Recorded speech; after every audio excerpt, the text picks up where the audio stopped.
Galera, vamos lá. Grima ou Ruego del Garrote? Qual arte marcial é a melhor? É o que nós vamos descobrir a partir de agora. Então se liga aí.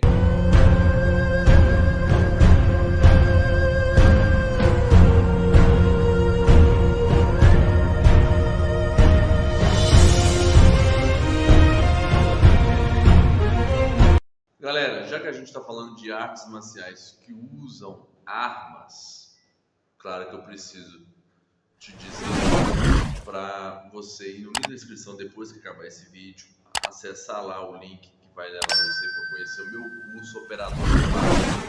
É casca grossa. Vai lá, você vai curtir bastante. Você não vai se arrepender. Conheça esse curso, pois ele apresenta táticas operacionais com realismo urbano para saber usar a faca diante da lei do Brasil, mantendo a legítima defesa com soluções realistas do uso da lâmina para sua proteção, proteção dos seus familiares. Não perde tempo, hein? Bora lá! Quando a gente está falando sobre artes marciais e a gente quer analisar qual é a melhor ou qual é a mais eficiente em determinados parâmetros, a gente tem alguns pilares aqui. Mas primeiro vamos apresentar a origem delas, como é que são essas lutas, para ficar mais claro. Vamos começar com a esgrima colombiana. Então se liga aí. Grima é uma arte marcial colombiana, mas mais do que isso, é uma arte conhecida também como esgrima colombiana ou até mesmo machete, pois é um tipo de luta criada por comunidades afro-colombianas, tá, no período da escravidão, com o intuito da autodefesa, tá? Porém com um detalhe específico. Essa forma de combate se limita ao uso inconstitucional do facão como arma de defesa. Entre os mestres contemporâneos da arte, há uma série de ideias concorrentes sobre a origem da grima. Embora existam inúmeras variantes dessas origens, elas se dividem em 4 grupos. O primeiro grupo vê o grima como vindo da África, junto com os africanos escravizados trazidos para trabalhar nas minas da Colômbia. O que dali, devido à necessidade de se proteger, como foi no Brasil com a capoeira, eles criaram uma luta mais com essa raiz, lembrando um pouco o maculelê ali, mas com uma pegada mais restrita ao facão, que era a única arma acessível que eles tinham naquela época. O segundo grupo traça que a grima está diretamente ligada aos especialistas europeus em combate com espada, que visitaram a Colômbia nos tempos coloniais. Aqui esse grupo define o seguinte, que guerreiros europeus, cavaleiros europeus visitavam a Colômbia no período da escravidão e treinavam ali, lutavam, e isso fazia com que os escravos que observavam ali repetiam essas execuções, essas técnicas, juntamente com as técnicas que eles tinham trazido lá da África, que eu já tinha trazido aqui para o canal também, como Nigumi, o Dambé, a Evala. Então isso tudo tem uma ligação, faz uma pegada, tá? O que faria com que eles, a partir desse conteúdo, dessa base que eles tinham, mais a base trazida pelos europeus, eles desenvolveram a grima. O terceiro grupo, por sua vez, tá? Conhecido como desgones do grima, como evidência de que o grima tem uma evidência de que o grima colombiano foi formado por negros desenvolvendo estilos próprios inspirados nas lutas de espadas europeias, como eu falei anteriormente, que presenciavam, enquanto o último grupo, por sua vez, traça que a grima está ligada à Guerra da Independência, quando foi ensinado por soldados estrangeiros a tropas colombianas. O que acontece? Nas guerras da independência da Colômbia, os soldados estrangeiros que vinham ensinavam as tropas colombianas, que tinham até escravos ali no bem próximo ali, para essas técnicas de esgrima mesmo. E juntamente com o que já tinham de base, desenvolveram o grima ou esgrima colombiana.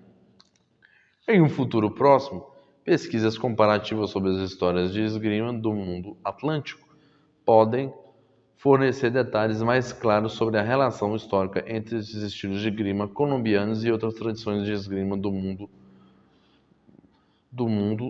de uma maneira mais ampla. O que acontece? Essa arte marcial, que é outra arte marcial que tem como centro o continente africano, mas que sofreu uma mudança, como a própria capoeira.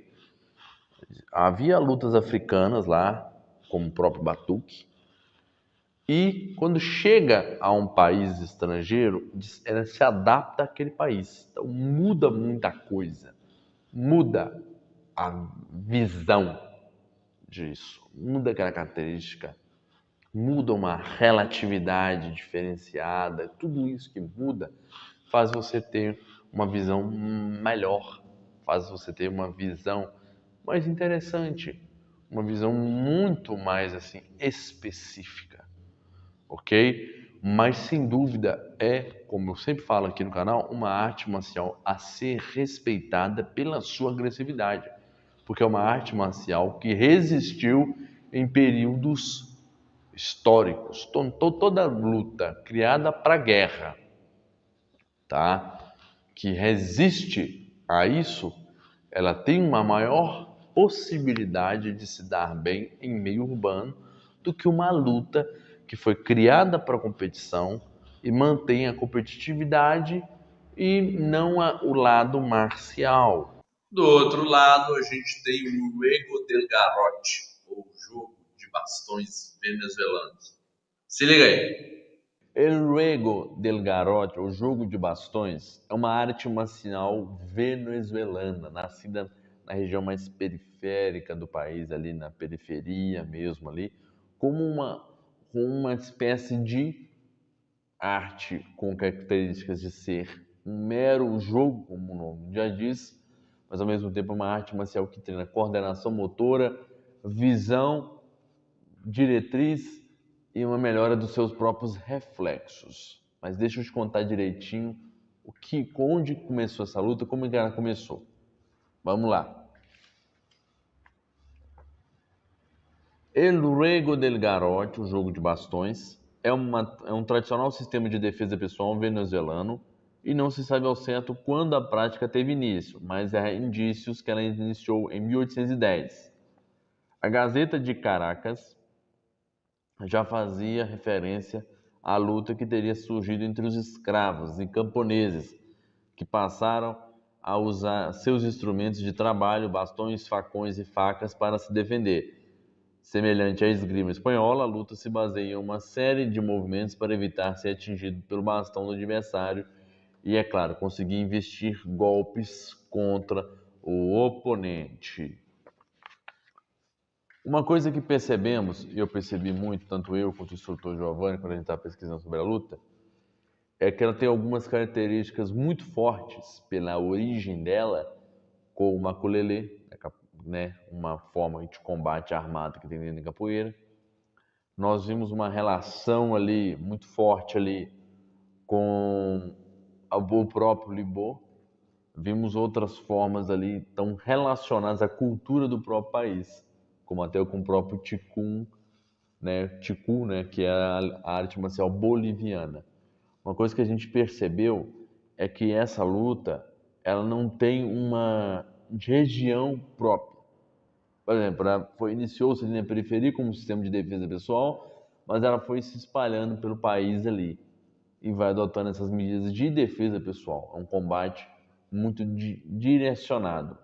Começou em 1810, no período da escravidão, mas vai ganhando força, vai ganhando mérito. E dali foi continuando, até chegar a correr pelo país. Porém, é uma luta que dificilmente você tem muito acesso. Por quê? Porque dificilmente você vai ouvir falar dela, caso você não procure. Até onde eu pesquisei, somos um dos poucos canais que tem resgatado o nome dessa luta. Vamos lá. Essas duas lutas a gente já até trouxe aqui pro canal, ok? Mas eu precisei fazer isso para alguém que está chegando agora relembrar dessas lutas, ou quem já viu há muito tempo, relembrá-las. Vamos lá. Objetivo do treino. Ambas as lutas têm o objetivo de quê? Defesa pessoal. Ambas têm uma ligação ali histórica, tá? Palpável, uma coisa mais rua, uma coisa mais urbana, mais rústica, com uma coisa mais voltada para segurança e defesa pessoal. Então elas têm lógica de combate visando isso, tá? Armas. Ambas usam armas. A diferença que a gente está considerando aqui é que no Rego del Garrote, ou jogo de bastões, você tem o uso de bastões, de faras, tá? Que é a arte marcial venezuelana. Já na grima, a esgrima colombiana, você tem facões, lâminas maiores, mas o potencial letal de ambas é o mesmo. Ah, mas instrutor, se o cara passar um facão em mim, pode até cortar o membro, e o porrete não corta. Não, não corta, mas se você tomar uma porreta na cabeça, você morre. Pensa nisso. Ok? Ou dependendo da fratura, se você acertar uma paulada na costela de uma pessoa, ela pode fraturar a costela e pode perfurar o pulmão e morrer. Então, não vamos desnivelar as coisas. Popularidade. Ambas possuem a mesma popularidade, pois elas são mais conhecidas em seus países, tá? Então a gente está falando de duas lutas que são fortes em seus países, tá? Tem até alguns relatos, como eu trago, né? Alguns relatos até que alguns membros, alguns sicários que eram soldados de Pablo Emiliano Escobar Gaviria, eram treinados em grima.